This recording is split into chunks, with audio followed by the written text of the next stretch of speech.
Hi friends, എല്ലാവർക്കും പുതിയൊരു വീഡിയോയിലേക്ക് സ്വാഗതം. അടിപൊളി വെറൈറ്റി ജമന്തികൾക്ക് വേണ്ടിയിട്ട് ഒത്തിരി എൻക്വയറീസ് വരാറുണ്ട്. കാരണം നമ്മൾ ഇതിൻ്റെ മുമ്പും നല്ല അടിപൊളി നാടൻ ജമന്തികളൊക്കെ സെയിൽ ചെയ്തിട്ടുണ്ടായിരുന്നു. അതുകൊണ്ടായിരിക്കാം വീണ്ടും വീണ്ടും എൻക്വയറീസ് വരുന്നത്. ഇതിന് മുമ്പ് നമ്മൾ സെയിൽ ചെയ്തുകൊണ്ടിരുന്നത് വെറൈറ്റി ഹൈബ്രിഡ് ജമന്തികൾ, അതുപോലെ തന്നെ വെറൈറ്റി നാടൻ ജമന്തികൾ, ബോൾ ജമന്തി, ഗ്ലോബുലാർ ജമന്തി, ഇതൊക്കെയായിരുന്നു. എന്നാൽ ന്യൂ സ്റ്റോക്കിൽ വന്നിട്ടുള്ളത് ഇതിൽ നിന്നെല്ലാം ഡിഫറെൻ്റ് ആയിട്ടുള്ള ഒരു വെറൈറ്റിയാണ്. ഈ പൂക്കൾ കാണുമ്പോൾ നിങ്ങൾ വിചാരിക്കും ഇതെല്ലാം ഹൈബ്രിഡ് ജമന്തിയാണെന്ന്. എന്നാൽ ഇതൊന്നും ഹൈബ്രിഡ് ജമന്തി അല്ല കേട്ടോ. ഇതൊക്കെ തനി നാടൻ ജമന്തികളാണ്. നാടൻ ജമന്തിയിൽ തന്നെ പല വെറൈറ്റിയും ഉണ്ട്. അപ്പോൾ ഇത് അതിൽപ്പെട്ട ഒരു വെറൈറ്റി ജമന്തിയാണ്. ഇത് തൈകൾ വരുന്ന ജമന്തിയാണ്. ഞാൻ നിങ്ങളെ കാണിക്കാം. അതുപോലെ തന്നെ ഇതിൻ്റെ കട്ടിങ്സൊക്കെ നട്ടാൽ വേഗം പിടിച്ച് കിട്ടുന്ന ജമന്തിയാണ്. അതുമാത്രമല്ല, ബഞ്ചായിട്ട് നല്ല വലുപ്പത്തിലുള്ള പൂക്കൾ ഉണ്ടാകുന്ന ഒരു വെറൈറ്റി ജമന്തിയാണ്. പിന്നെ ഇതിൻ്റെ കളർ എന്ന് പറഞ്ഞാൽ ലൈറ്റ് ലാവണ്ടർ കളറും വൈറ്റും കൂടെ മിക്സായിട്ട് വരുന്ന ഫ്ലവറാണ്. ഇതൊരു വെറൈറ്റിയാണ്. വേറെയും വെറൈറ്റീസ് ഉണ്ട്, ഞാൻ കാണിക്കാം. അപ്പോൾ ഇതിൽ നിങ്ങൾക്ക് സംശയമൊന്നും വേണ്ട, ഇതിൽ തൈകൾ വരും. തൈകൾ ഇതിൽ വന്നിട്ടുണ്ട്, ഈ പോട്ടിൽ തന്നെ വന്നിട്ടുണ്ട്. കണ്ടോ, ഇതുപോലെ തൈകൾ വരുന്ന ജമന്തിയാണ്. ഹൈബ്രിഡ് ആണെങ്കിൽ ഒരിക്കലും ഇതുപോലെ തൈകൾ പെട്ടെന്ന് വരില്ല. ഇത് നാടൻ ജമന്തിയാണ്. അപ്പോൾ അതുകൊണ്ടാണ് ഞാൻ നിങ്ങളോട് പറയുന്നത്, ഇത് നിങ്ങൾക്ക് വിശ്വസിച്ച് വാങ്ങാം. പലർക്കും ഹൈബ്രിഡ് ജമന്തി വാങ്ങിക്കാൻ പേടിയാണ്. കാരണം എന്ന് പറഞ്ഞാൽ അത് ഒരു ഫ്ലവർ കഴിഞ്ഞാൽ പിന്നെ പലർക്കും അതങ്ങ് നശിച്ചു പോവാറാണ് പതിവ്. അതുകൊണ്ട് ഹൈബ്രിഡ് ആണെന്ന് വിചാരിച്ച് നിങ്ങളിത് വാങ്ങാതിരിക്കേണ്ട. വാങ്ങാൻ താല്പര്യമുള്ളവർക്ക് ഓർഡർ ചെയ്യാം. പിന്നെ എല്ലാം നല്ല ഹെൽത്തി ആയിട്ടുള്ള ബുഷായിട്ടുള്ള പ്ലാന്റ്സ് ആണ്. അടുത്തത് വേറൊരു വെറൈറ്റി ജമന്തിയാണ്. ഇതിലും തൈകൾ വരുന്നുണ്ട്, നിങ്ങൾക്ക് കാണാം. കണ്ടോ, കുഞ്ഞു കുഞ്ഞു തൈകൾ വരുന്നത്.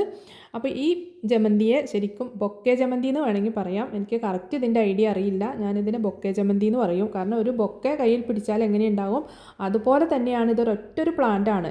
ഇതിൽ ഒത്തിരി പ്ലാന്റ്സ് ഒന്നുമില്ല. ഒറ്റ സിംഗിൾ പ്ലാന്റിലാണ് ഇത്രയും പൂക്കൾ വന്നിരിക്കുന്നത്.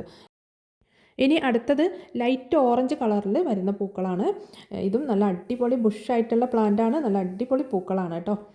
ഇനി അടുത്തതായിട്ട് കാണാൻ പോകുന്നത് പീച്ച് കളറിൽ വരുന്ന ജമന്തിയാണ്. പീച്ച് കളറിൽ വരുന്ന ജമന്തിയൊക്കെ നിങ്ങൾ കണ്ടിട്ടുണ്ടോ? ഉണ്ടാവില്ല. ഇതും അതുപോലെ തന്നെ അതിൻ്റെ അത്രയും ബുഷല്ല. കാരണം ഈ കളറൊന്നും നമുക്ക് അധികം കിട്ടിയിട്ടില്ല കേട്ടോ. 3-4 പീസ് മാത്രമേ ഉള്ളൂ. അപ്പോൾ ആദ്യം ഓർഡർ ചെയ്യുന്നവർക്കാണ് ഈ കളറൊക്കെ കിട്ടുകയുള്ളൂ. പിന്നെ ഏറ്റവും കൂടുതൽ നമ്മളെ കയ്യിലുള്ളത് പിങ്കും ഓറഞ്ചും ആണ് കേട്ടോ.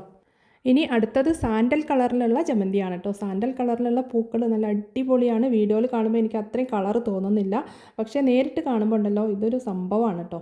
നല്ല ബഞ്ചായിട്ട് പൂക്കൾ ഉണ്ടാവുന്ന ബുഷ് ടൈപ്പ് നല്ല അടിപൊളി ഹെൽത്തി ആയിട്ടുള്ള പ്ലാന്റാണ്. എന്ത് ഭംഗിയാന്ന് നോക്കിയാൽ ഫ്ലവർ കാണാൻ. ഇനി അടുത്തത് ഓറഞ്ച് കളറിലുള്ള പൂക്കളാണ്. ഇതും തുര പൂക്കൾ ഉണ്ടാവുന്ന നല്ല ബുഷായിട്ട് വളരുന്ന പ്ലാന്റാണ്. കണ്ടോ, ഇത് ശരിക്കും ബൊക്കെ പിടിച്ച പോലെ തന്നെ ഇല്ലേ, അത്രമാത്രം പൂക്കളുണ്ട് ഇതിൽ. അപ്പോൾ ഇത്രയും വെറൈറ്റീസാണ് നമുക്കിപ്പോൾ അവൈലബിൾ ആയിട്ടുള്ളത്. പിന്നെ ലിമിറ്റഡ് സ്റ്റോക്കാണ്. അതുകൊണ്ട് ആവശ്യമുള്ളവർ പെട്ടെന്ന് തന്നെ ഓർഡർ ചെയ്യണം. അതുമാത്രമല്ല, ഓർഡർ കൺഫേം ചെയ്യണം. നിങ്ങൾ ഈ പ്ലാന്റ് വേണമെന്ന് പറഞ്ഞിട്ട് പിന്നെ 2 ദിവസമൊക്കെ കഴിഞ്ഞ് വന്ന് പേയ്മെൻറ്റ് ചെയ്താൽ ചിലപ്പോൾ സ്റ്റോക്ക് ഔട്ട് ആവും. അതുകൊണ്ട് പെട്ടെന്ന് ഓർഡർ കൺഫേം ചെയ്യണം. പേയ്മെൻറ്റ് ചെയ്ത് കൺഫേം ചെയ്യണം. പ്ലാൻസ് ആവശ്യമുള്ളവർ വീഡിയോയിൽ കാണുന്ന വാട്സപ്പ് നമ്പറിലേക്ക് മെസ്സേജ് അയച്ചാൽ മതി. നിങ്ങൾ ആരും കോൾ ചെയ്യേണ്ട. കോൾ ചെയ്താൽ എടുക്കാനുള്ള ടൈം ഉണ്ടാവില്ല. പലരും കോൾ ചെയ്തുകൊണ്ടിരിക്കുന്നുണ്ട്. അപ്പോൾ ഞാൻ എല്ലാവർക്കും റിപ്ലൈ തരുന്നതായിരിക്കും. എല്ലാവരും മെസ്സേജ് അയച്ചാൽ മതി. അപ്പോൾ നമ്മുടെ ഈ ചാനൽ ആദ്യമായിട്ട് കാണുന്നവരുണ്ടെങ്കിൽ ഇതുപോലുള്ള വെറൈറ്റി പ്ലാന്റ്സിൻ്റെ സെയിൽ വീഡിയോസും അതുപോലെ തന്നെ കെയറിങ് വീഡിയോസും എല്ലാം നിങ്ങൾക്ക് കിട്ടണമെങ്കിൽ നമ്മുടെ ഈ ചാനൽ ഒന്ന് സബ്സ്ക്രൈബ് ചെയ്യണം. അതുപോലെ തന്നെ ഇന്നത്തെ വീഡിയോ ഇഷ്ടപ്പെട്ടാൽ ലൈക്ക് ചെയ്യാനും നിങ്ങളുടെ വിലയേറിയ അഭിപ്രായങ്ങൾ കമൻറ്റ് ചെയ്യാനും മറക്കരുത്.